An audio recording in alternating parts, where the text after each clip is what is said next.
बिस्मिल्लाहिर्रहमानिर्रहीम अस्सलाम वालेकुम वरहमतुल्लाहि वबरकातुहू। मैं हूं आबिद ज़ैफ़ावान और आज आप लोगों के लिए एक नया जो है वो लेक्चर लेकर आया हूँ, लेक्चर नंबर 4। लास्ट टाइम ये लेक्चर लिंक कर रहा होगा लेक्चर नंबर 3 से। तो अगर जो बच्चे स्टूडेंट जो है वो लेक्चर नंबर 4 सुन रहे हैं तो उससे पहले वो लेक्चर नंबर 3 लाजमी देख लें। इस लेक्चर नंबर 4 के अंदर हम वही क्वेश्चन डिस्कस करने वाले हैं जो हमने जो है लेक्चर नंबर 3 में डिस्कस किया था। अब क्वेश्चन ये है कि लास्ट टाइम हम लोगों ने क्या किया था। लास्ट टाइम हम लोगों ने अपनी इनकम स्टेटमेंट बनाई थी। आज जो है हम लोग इस लेक्चर को थोड़ा सा और आगे कंटिन्यू करेंगे और आज जो है वो हम लोग स्टेटमेंट ऑफ रिटेन अर्निंग और बैलेंस शीट के ऊपर वर्किंग करेंगे इंशाल्लाह। तो अब स्टार्ट करते हैं। पहले हम स्टेटमेंट ऑफ रिटेन अर्निंग बनाएंगे, फिर उसके बाद हम बनाएंगे बैलेंस शीट। तो अब कंपनी का नाम जो है वो सबसे पहले लिख लेता हूँ। कंपनी का नाम मरियम एंड हसनैन था।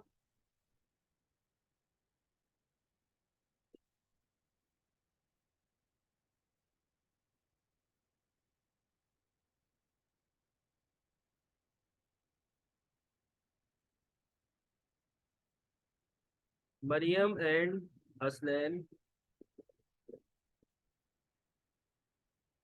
तो इसमें बाद लिखूंगा मैं statement of retain earning. Statement of retain earning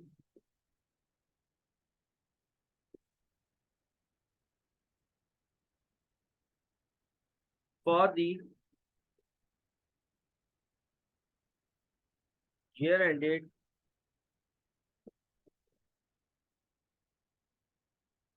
जून 30 2019। इनका ईयर एंड हो रहा है कब? जून 30 को 2019 में।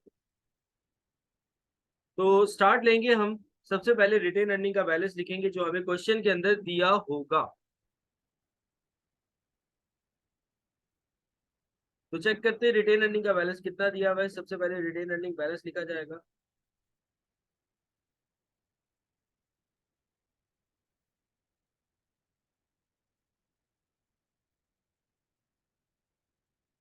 रिटेन अर्निंग बैलेंस जो है वो हमें क्वेश्चन के अंदर दिया हुआ है। आई थिंक क्रेडिट साइड पे अगर आप देखें ये दिया हुआ है रिटेन अर्निंग का बैलेंस हमें 23,000 से। तो इस 23,000 को मैंने यहाँ पे लिखा। फिर मैं इसमें ऐड करवा दूंगा नेट इनकम।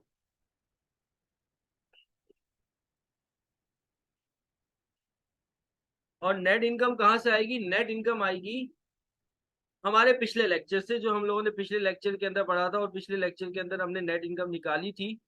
वो देख लेते जरा। इनकम स्टेटमेंट बनाई थी और ये हमारी नेट इनकम आई थी 9875। तो अब मैं लिख देता हूँ यहाँ पे 9875 हमारी नेट इनकम है। फिर उसके बाद अब मुझे लेस करवानी है कुछ चीजें। इसमें से एक तो लेस होगा रिजर्व, जितने भी रिजर्व है, और इसके अलावा डिविडेंड जो है वो भी लेस होगा। तो अब यहाँ पर इस क्वेश्चन के अंदर ना हमें डिविडेंड दिया हुआ था। अगर आप देखो डिविडेंड की एडजस्टमेंट थी, एडजस्टमेंट नंबर 5। डिक्लेयर 25 पैसा पर शेयर डिविडेंड। 25 पैसा मतलब कि क्या होता है? 0.25 होता है। 1 रुपए मतलब कि 1 होता है। 1 रुपए के अंदर कितने पैसा होते हैं? 100 पैसा होते हैं। तो 25 पैसा बने आपके 0.25। तो 0.25 पर शेयर जो है वो डिविडेंड दिया जा रहा है, तो डिविडेंड लिखूंगा। और इन्होंने ये नहीं बताया कि डिविडेंड कौन सा दिया है, कैश डिविडेंड दिया है या स्टॉक डिविडेंड दिया। बहरहाल पर शेयर, हाँ, तो डिविडेंड नहीं दिया बताया। मेरे ख्याल में कैश डिविडेंड होगा क्योंकि पर शेयर पैसा दिया जा रहा है, तो ये कैश डिविडेंड होगा।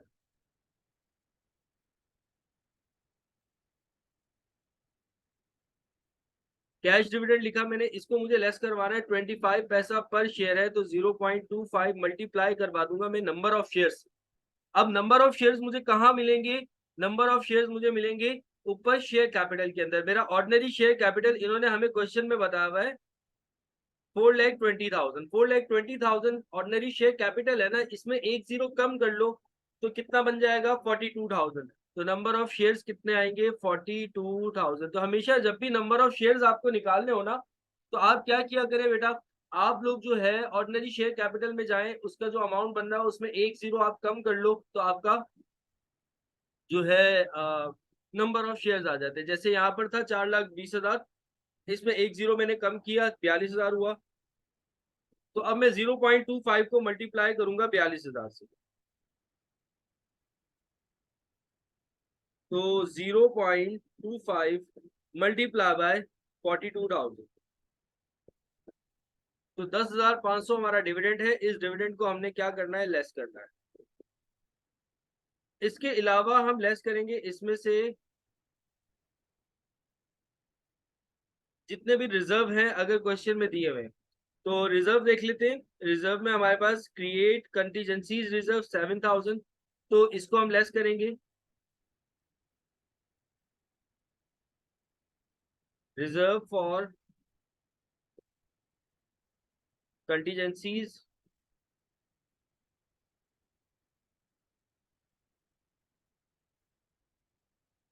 7,000 से ये लेस होगा। और इसके अलावा है plant extension reserve increase up to 9,000। Plant extension reserve जो है ये भी अप टू 9,000, 9,000 तक इंक्रीज हो चुका है। पहले कितना था प्लांट एक्सटेंशन रिजर्व, अगर आप देखो तो क्वेश्चन में दिया हुआ था 5,000। अब ये जो आपका प्लांट एक्सटेंशन रिजर्व है ये 5,000 से अप टू कहाँ तक आ चुका है, 9,000 तक। यानी कि इसमें कितना इंक्रीज आया है, अगर आप देखो तो इसमें जो इंक्रीज आ रहा है वो कितना आ रहा है, 4,000 का। तो बेटा जितना इंक्रीज आता है ना वो लेके जाते हैं हम रिजर्व में। पहले जो क्रिएट कंटीजेंसीज रिजर्व 7,000 वो तो उन्होंने क्रिएट किया था ना, तो शुरू किया था, तो वो हम पूरा का पूरा ले गए। लेकिन ये अब वो कह रहे हैं कि आपका plant extension reserve increase up to rupees 9,000, 9,000 तक आपका प्लांट एक्सटेंशन रिजर्व बढ़ चुका है। यानी कि स्टार्ट जो था ऊपर इन्होंने मेंशन किया हुआ था आपको अमाउंट, ऊपर इन्होंने आपको 5,000 का अमाउंट मेंशन किया हुआ था। अब ये 5,000 से बढ़कर कितना हो चुका है, 9,000 तक हो चुका है। यानी कि इंक्रीज कितना आ रहा है, 4,000। तो ये जो 4,000 है ये लेके जाओगे आप प्लांट एक्सटेंशन रिजर्व का, जितना आपका इंक्रीज होगा। तो अब हम इसको भी लेस कर देंगे। Less reserve for plant extension expansion.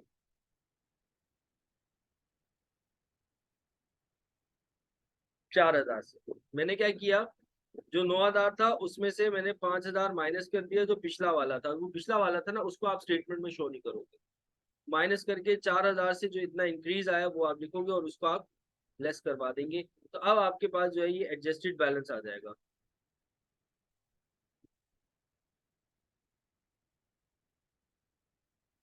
Adjusted balance of retain earning.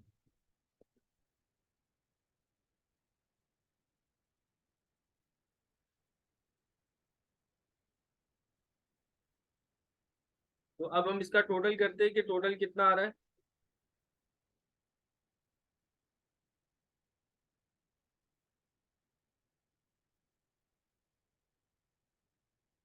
23,000, उसमें प्लस करेंगे 9,875, माइनस करेंगे 10500, फिर माइनस करेंगे 7,000, फिर माइनस करेंगे 4,000। तो 11,375 रुपए हमारे पास रिटेन अर्निंग का बैलेंस आ गया, जिसको हमने बैलेंस शीट में रिपोर्ट करना है। 11,375। एक दफा मैं दोबारा अपने पास कंफर्म कर लेता हूँ बच्चों, कुछ भी हो सकता है, कैलकुलेशन मिस्टेक हो सकती है। 23,000 प्लस 9,875 नेट इनकम होती है ना, उसको हम ऐड करते हैं। जो पिछला क्वेश्चन था जो हमने किया था उसके अंदर नेट लॉस आई थिंक आया था, तो हमने उसको माइनस कर दिया था। नेट लॉस को माइनस करते हैं, नेट इनकम को ऐड करते हैं। इसके अलावा इसमें से लेस हो जाएगा 10500, फिर माइनस हो जाएगा 7,000, फिर माइनस हो जाएगा 4,000। तो ये 11,375 रुपये आ रहा है मेरे पास। ठीक है, अब हम चलते हैं अपनी बैलेंस शीट की तरफ। के बैलेंस शीट किस तरीके से बनेगी, थोड़ा सा कचरा वचरा साफ कर लेते हैं, क्योंकि ये पीडीएफ भी आप लोगों को मुझे प्रोवाइड करना होता है ना।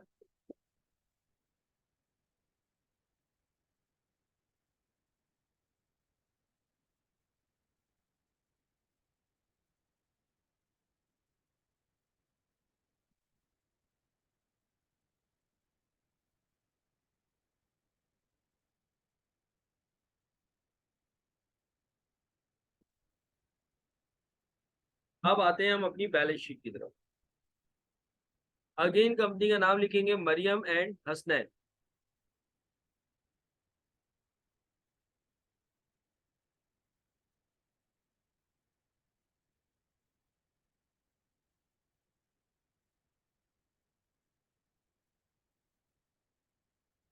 फिर उसके बाद हम लिखेंगे बैलेंस शीट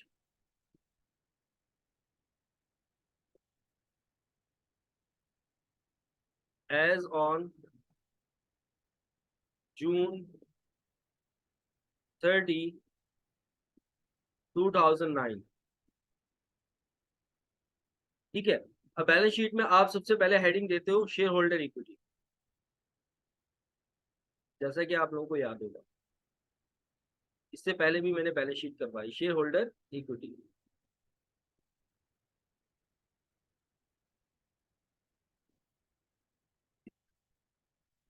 ये मैंने हेडिंग दे दी शेयर होल्डर इक्विटी की।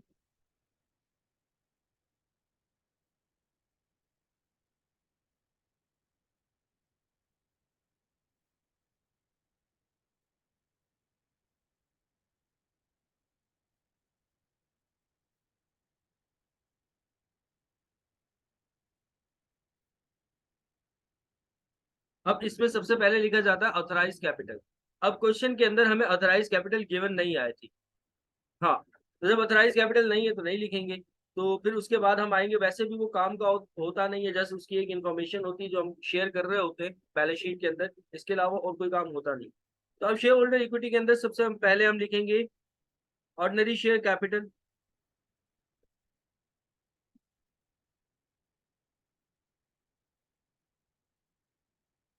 ऑर्डिनरी शेयर कैपिटल जो है वो हमें इन्होंने क्वेश्चन के अंदर दिया हुआ था 4,20,000। एक शेयर 10 रुपीज का होता है पार वैल्यू, और 42,000 इसके नंबर ऑफ शेयर्स थे, वो हमने ऊपर निकाले भी थे जब हमने डिविडेंड निकाला था। तो 4,20,000 इसका अमाउंट बनता है। ये इस तरीके से लिख दे तो ज्यादा अच्छा है, ना भी लिखें डायरेक्ट आप अमाउंट लिख दें, कोई इशू नहीं है। शेयर कैपिटल के बाद आप इसमें शेयर प्रीमियम या डिस्काउंट लिखोगे, जो कि हमें क्वेश्चन के अंदर नहीं दिया हुआ। तो ठीक है, कोई मसला नहीं है, दिया होता तो हम जरूर लिखते, अभी नहीं दिया हुआ तो हम नहीं लिखेंगे। अब डायरेक्ट आ जाएंगे, शेयर प्रीमियम शेयर डिस्काउंट नहीं है तो अब हम आएंगे नेक्स्ट रिजर्व की तरफ, जो हमें क्वेश्चन के अंदर रिजर्व दिए हुए। जैसे कि रिजर्व फॉर कंटीजेंसीज दिया हुआ था, एक एडजस्टमेंट थी हमारे पास।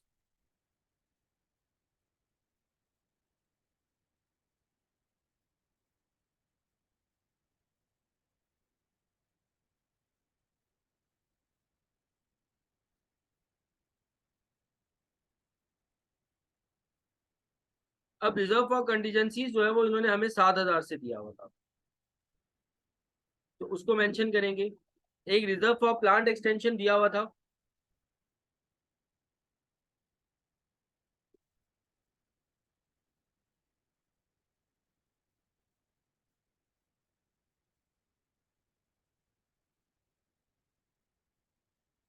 रिजर्व फॉर प्लांट एक्सटेंशन जो है जितना टोटल है वो लेके जाएंगे, पहले जो स्टेटमेंट था उसमें तो जितना इंक्रीज था वो लेके गया था ना। यहाँ पे बैलेंस शीट के अंदर आप पूरा टोटल ओवरऑल अमाउंट दिखाते हो, क्योंकि यहाँ पे आपने हेडिंग कह दी है एज ऑन June 30, 2019, 2019 तक, June 30 तक जो बैलेंस है वो हम रिपोर्ट कर रहे हैं। तो टोटल बैलेंस रिपोर्ट किया जाता है, जो भी रिपोर्ट किया जाता है। तो रिजर्व फॉर प्लांट एक्सटेंशन पूरा लेके जाऊंगा कितने से, 9,000 से।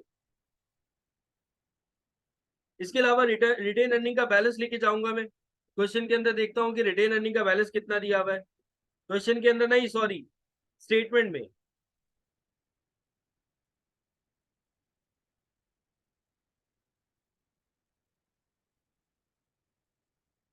रिटेन अर्निंग का बैलेंस जो अभी हमने स्टेटमेंट में निकाला, वो अगर आप तवज्जो से देखो, अभी अभी हमने ताजा ताजा गर्मा गर्म निकाला है, 11,375 रुपए। इसको मैं लिखूंगा 11,375 रुपए। हाँ, अगर ये माइनस में आ रहा होता तो यहाँ पे मैं माइनस में लिखता। इसके अलावा तो और कोई चीज जो है वो हमारी शेयर होल्डर इक्विटी से कोई ताल्लुक नहीं रख रही। सारे रिजर्व भी लिख लिए, सब चीजें लिख ली हमने, ऑर्डिनरी शेयर कैपिटल भी, रिटेन अर्निंग का बैलेंस भी लिख लिया हम लोगों ने, सब चीजें लिख ली। ठीक है, शेयर होल्डर इक्विटी का काम पूरा हो गया। अब नेक्स्ट चलेंगे हम लॉन्ग टर्म लायबिलिटीज की तरफ।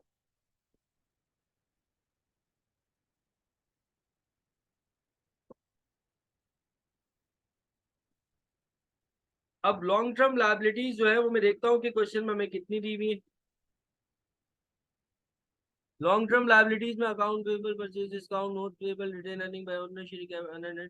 अच्छा, मजे की बात ये कि यहाँ पर लॉन्ग टर्म लायबिलिटी के अंदर कोई लायबिलिटी नहीं दी हुई, तो लॉन्ग टर्म लायबिलिटी फिर नहीं आएगी।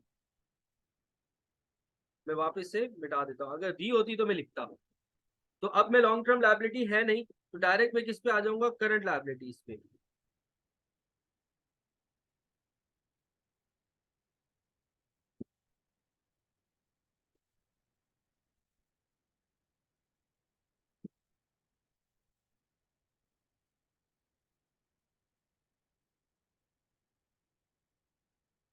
अब करंट लायबिलिटीज देखूंगा कौन कौन सी लायबिलिटीज है। जैसे कि हमारे पास क्वेश्चन के अंदर अगर आप देखो अकाउंट पेबल है 87,000 से, ये लिखूंगा।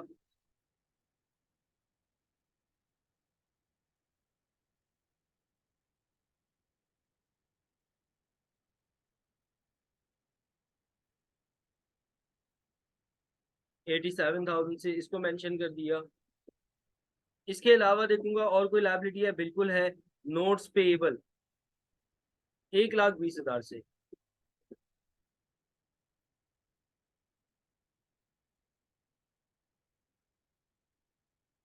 नोट्स पेएबल हमारे पास जो है वो दिए हुए हैं 1,20,000।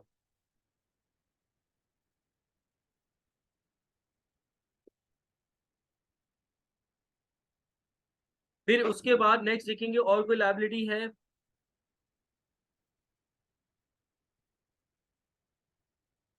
बिल्कुल एक लायबिलिटी है, किस नाम से है, आनंद के नाम से, आनंद कंसल्टेशन इनकम, इसको लिखेंगे।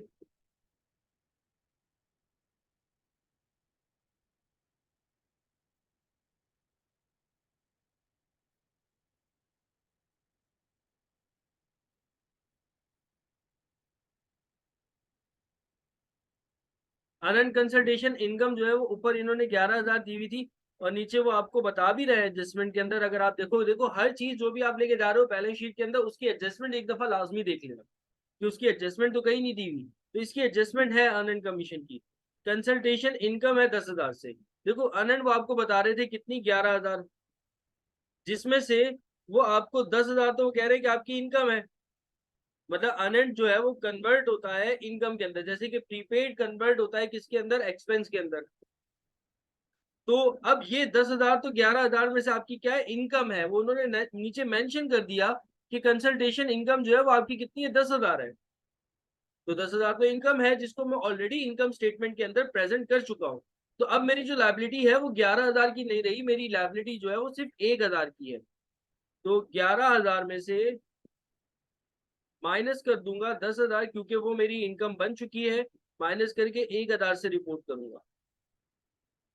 ठीक है, तो ऐसे ही बेटा ये रूल है।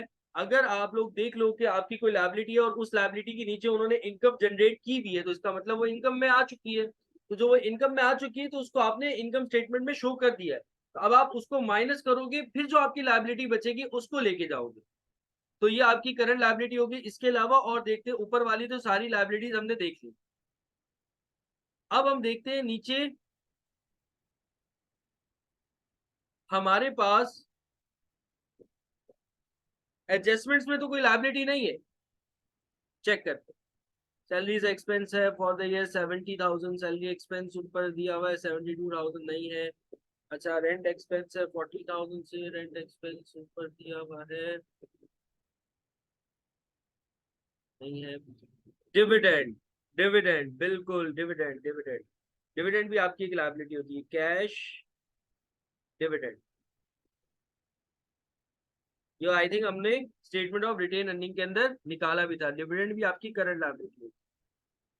हाँ, अगर वो आपको कहते हैं डिविडेंड डिक्लेयर एंड पे भी कर दिया आपने, तो फिर नहीं लिखता। अभी डिविडेंड लिखूंगा मैं, क्योंकि पे का वर्ड नहीं है, 10,500 से मैं लेके जाऊंगा।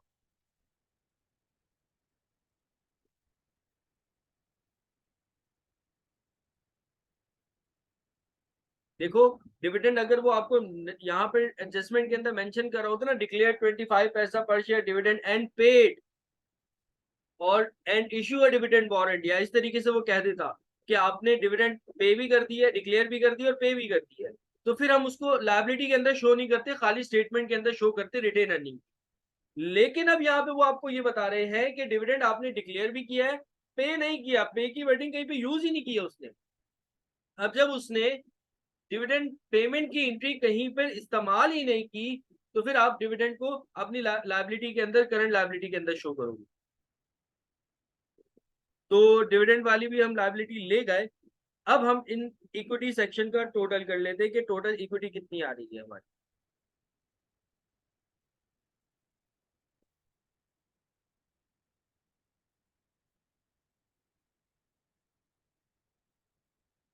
तो टोटल इक्विटी देखते हैं, टोटल ऊपर से टोटल करना शुरू करते हैं।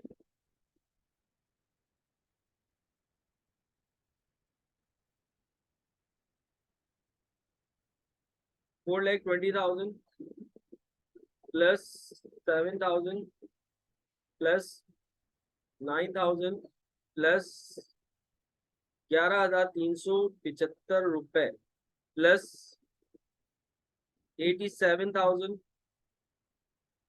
प्लस 1,20,000 प्लस जो है 1,000 प्लस 10,500। तो बेटा मेरे पास आ रहा है 6,65,870, 6,65,870। ऐसे मौकों पर ना मैं अपने स्टूडेंट्स को बहुत ज्यादा मिस करता हूँ, क्योंकि हाथ के हाथ वो मुझे कैलकुलेशन करके भी बता रहे होते थे क्लास के अंदर, अभी बताते जब मैं क्लासेस में पढ़ा रहा होता हूँ। लेकिन अब जब ऑनलाइन रिकॉर्ड कर रहा हूँ तो फिर अकेला ही होता हूँ, तो खुद सारी चीजें करनी पड़ती है, उसकी वजह से कुछ कैलकुलेशन मिस्टेक भी वीडियो रिकॉर्डिंग के अंदर हो जाती है। तो अब मैं दोबारा से एक दफा टोटल कर रहा हूँ।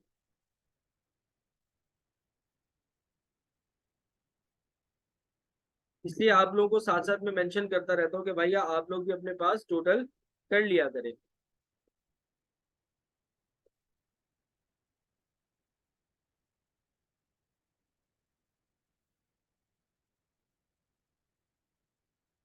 सही है।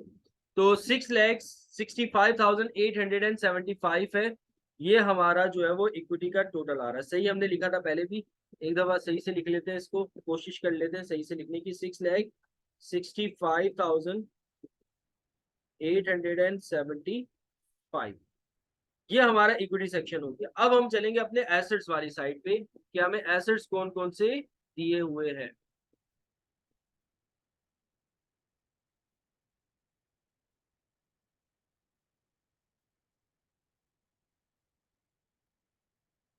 एसेट्स में कब पहले हम आएंगे फिक्स एसेट्स की तरफ, कि फिक्स एसेट्स हमारे पास कौन कौन से।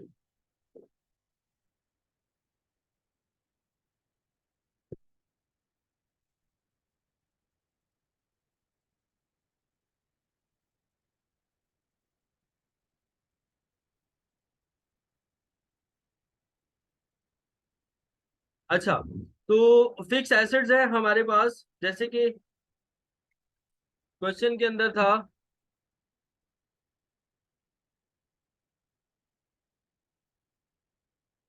प्लांट एंड मशीनरी 2,80,000,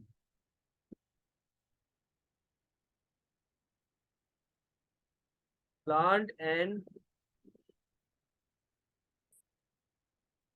मशीनरी 2,80,000 है। तो मैं डायरेक्ट नहीं लिखूंगा, जैसा कि आप लोग को याद है, इसमें से मुझे लेस करवाना है अलाउंस फॉर डेप्रिसिएशन।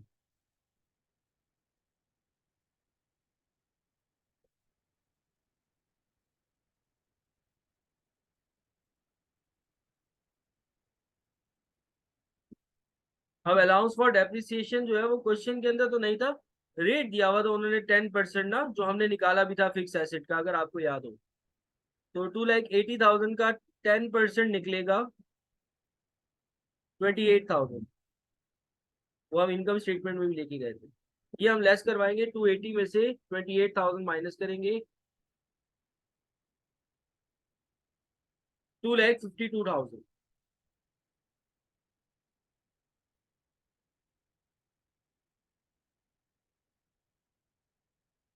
2,52,000 ये हमारा फिक्स एसेट था।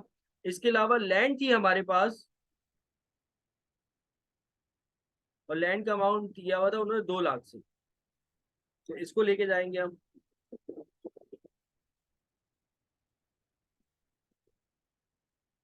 ठीक है, तो ये हमारे टोटल एसेट्स हो गए फिक्स। अब हम चलते हैं अपने करंट एसेट्स की तरफ।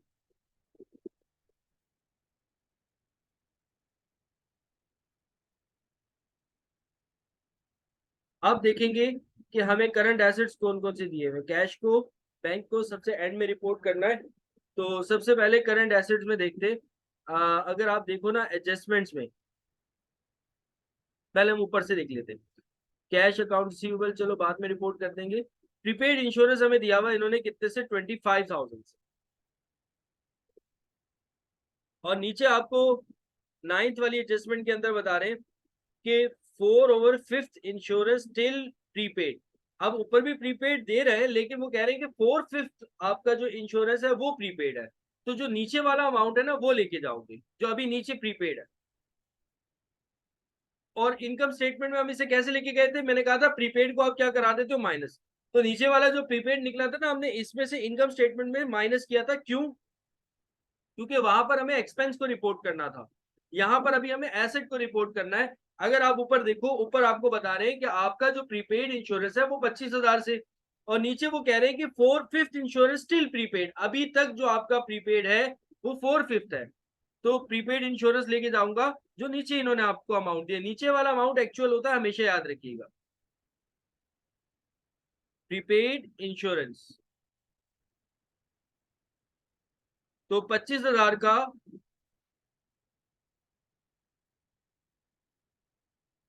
4/5 निकाल लोगे।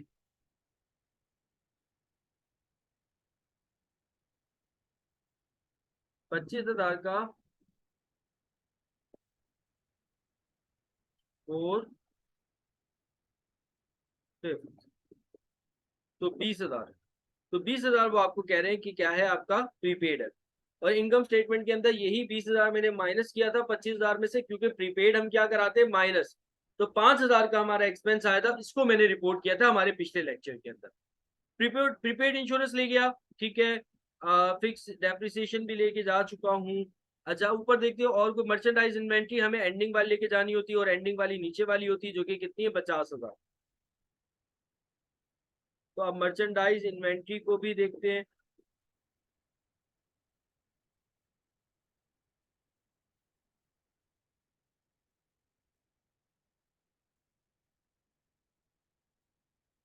फिर उसके बाद देखेंगे और ऊपर कौन कौन से हमें इन्होंने एसेट्स दिए हुए। मर्चेंडाइज इन्वेंट्री हो गई, सेल्स डिस्काउंट है, परचेज है, कैरेज है, प्लांट मशीनरी भी ले गए, सप्लाईज 15,000 से। तो सप्लाईज भी हमारा बेटा करंट एसेट होता है। अब 15,000 से ऊपर आपको सप्लाईज दिया हुआ है, नीचे इसकी एडजस्टमेंट तो नहीं है, अगर एडजस्टमेंट है तो एडजस्ट करके लेके जाएंगे।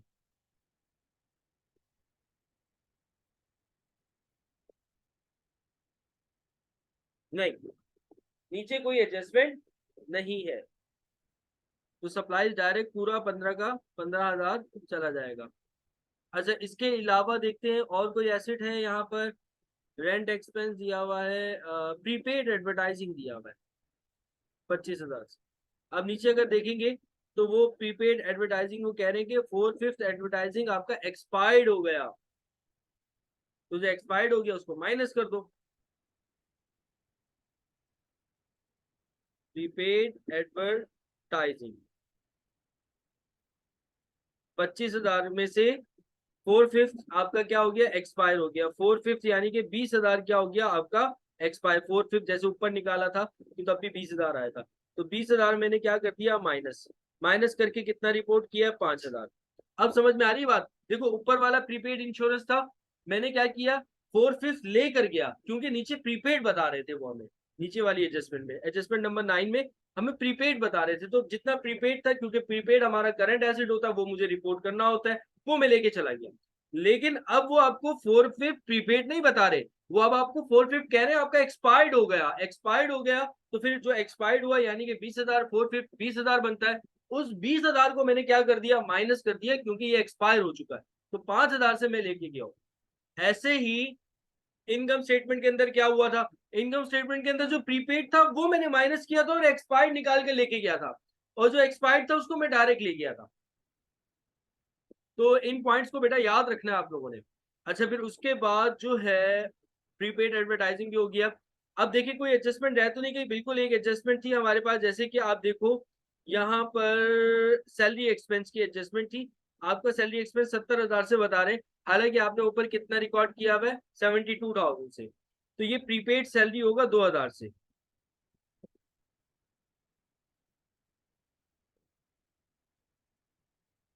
72 जो ऊपर दिया उसमें से माइनस कर दिया 70,000, तो 2,000 से प्रीपेड लेके जाओ। बिल्कुल सेम यही चीज जैसे ऊपर वाली ट्रांजेक्शन के अंदर मैंने हरकत की है।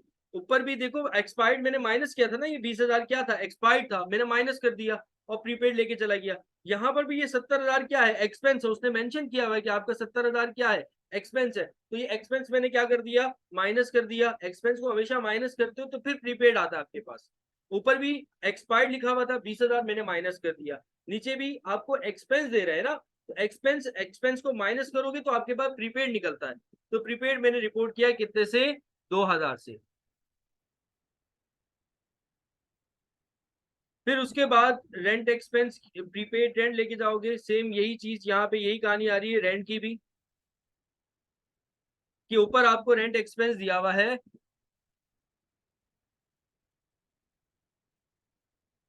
45,000 से, और नीचे वो कह रहे हैं आपका rent expense for the year कितना हुआ है, 40,000। तो जितना हो गया है वो माइनस कर दो, जैसे मैंने सैलरी के अंदर हरकत की है वैसे यहाँ पे कर रहा हूँ। 5,000 से मैं अपना प्रीपेड ले गया। नेक्स्ट मैं अकाउंट रिसीवेबल लिखूंगा।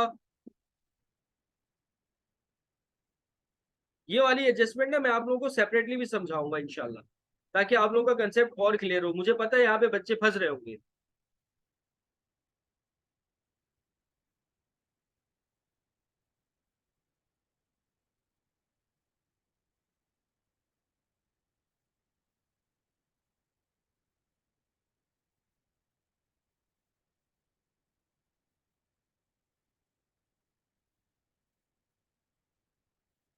तो ये वाली एडजस्टमेंट जो है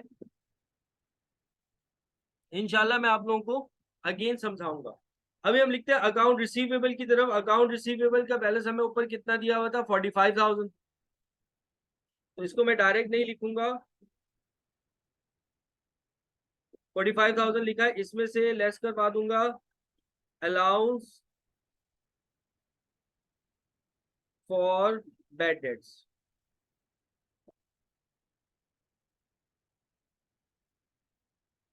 अब अलाउंस फॉर बैड डेट्स देख लेते हैं, वो हमें एडजस्टमेंट में मेंशन कर रहे थे। एस्टिमेटेड था bad debt expense is estimated 2.5% of account receivable, तो 45,000 का 2.5% निकालेंगे, 1,125 रुपए, ये हम माइनस कर देंगे। हाँ, ऊपर कोई अलाउंस फॉर बैड डेट्स का बैलेंस नहीं दिया हुआ था, तो ये वाली कहानी मैंने पिछले लेक्चर्स के अंदर बताई है, बैलेंस शीट जब मैंने बताई थी। तो अगर होता तो फिर हम उसको क्या करते, माइनस करते और फिर लेके जाते। ये वाले पिछले लेक्चर्स मेरे देख लीजिएगा बेटा, कोई भी लेक्चर डायरेक्ट मत देखा करो, सीक्वेंस में देखा करो, तब समझ में आता है। 43875। अब इसमें एंड में मैं क्या ले जाऊंगा, कैश ले जाऊंगा। और कैश जो है वो कितना है वो देख लेते हैं, हमें क्वेश्चन के अंदर कैश दिया हुआ है। कैश का बैलेंस दिया हुआ था 75,000 से। और अब हम इसका क्या करेंगे, टोटल करेंगे जितना भी है।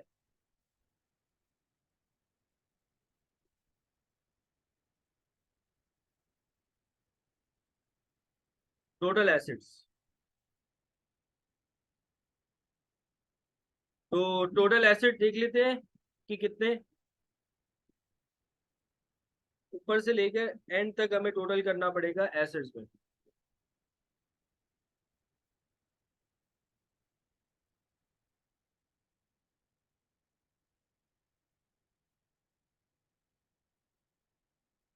2,52,000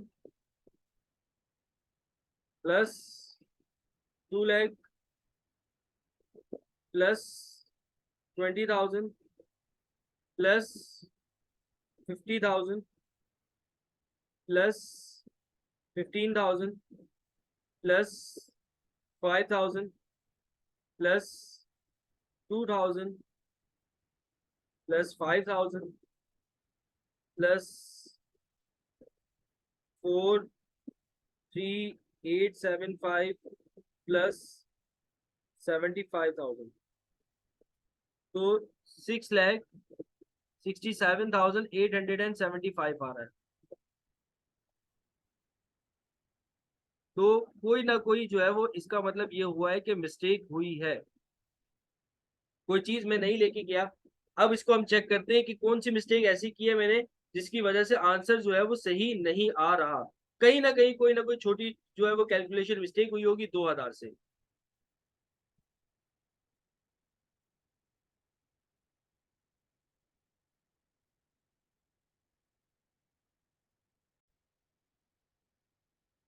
हाँ, तो बच्चों मिस्टेक हमने क्या की थी अब वो मुझे पता लग गई। मैंने देखा, मैंने कहा कि भाई क्या मिस्टेक कर दी जिसकी वजह से आंसर इक्वल नहीं आ रहा, और हमेशा ऐसा होता है। तो अब चेक करते, देखो ये क्लास के अंदर मिस्टेक नहीं आती, उसकी रीजन ये होता है कि बहुत सारे स्टूडेंट्स होते हैं कि अब यहाँ पर जो है वो बर्डन थोड़ा सा ज्यादा होता है, सारी चीजें करनी होती है। देखो बेटा, सब चीजें सही चल रही थी।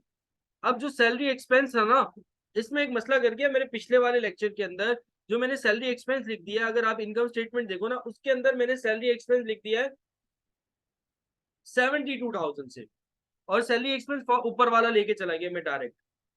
हालांकि जो नीचे वाला एक्सपेंस था वो एक्चुअल था, मुझे ये लेके जाना चाहिए था 70,000, और मैंने कितना लिख दिया, मैंने लिख दिया 72,000, जिसकी वजह से मिस्टेक हुई इनकम स्टेटमेंट में। अब जो मेरा सैलरी एक्सपेंस था, यहाँ पर आप देखिए ऑपरेटिंग एक्सपेंस के अंदर मैं 72,000 से लेके गया हुआ। इसको अगर हम ठीक करते हैं, मैं सैलरी एक्सपेंस जो एक्चुअल है 70,000, हमेशा एक्सपेंस नीचे वाला जाता है, वो लेके जाऊंगा, तो फिर ये कितना होगा, आप लोग भी अपने पास ठीक कर लीजिएगा। ये हो जाएगा हमारे पास जो ऑपरेटिंग एक्सपेंस है 166 की जगह 164,125 हो जाएगा। ठीक है, फिर जब आप ऊपर माइनस करेंगे,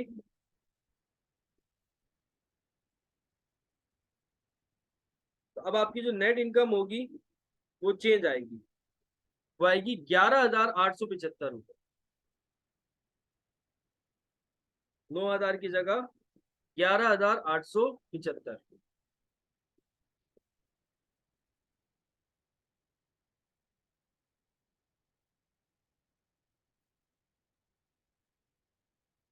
ठीक है, अब ये 11,875 स्टेटमेंट में भी जाएगा रिटेन अर्निंग की, ऑब्वियस सी बात है, वहां पे भी हमने 9,000 लिख दिया था नेट इनकम को।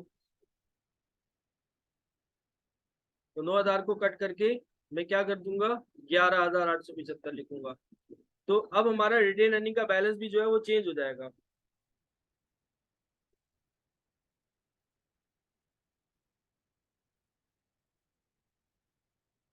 ये हो जाएगा 13,375।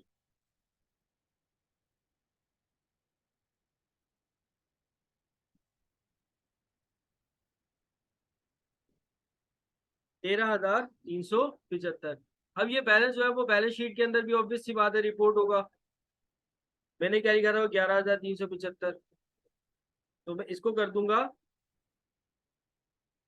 13,375। आप लोग भी अपने पास ठीक कर लीजिएगा। फिर उसके बाद अब आप इसका टोटल इक्विटी करोगे, तो ये आ जाएगा 66,000, 67,000 हो जाएगा, 6,67,000।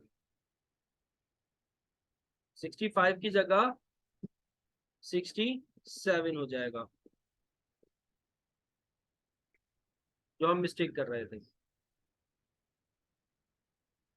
और फिर हम इसका टोटल करेंगे नीचे एसेट्स का भी, तो 6,67,875 हो जाएगा। तो ये हमारे एसेट्स का भी आंसर इक्वल आ गया, इसका मतलब बैलेंस शीट अब हमने बिल्कुल करेक्ट बनाई है। आज के लिए इतना रहने देते हैं, अपना ख्याल रखना, मुझे बेटा दुआओं में याद रखना। अल्लाह हाफिज।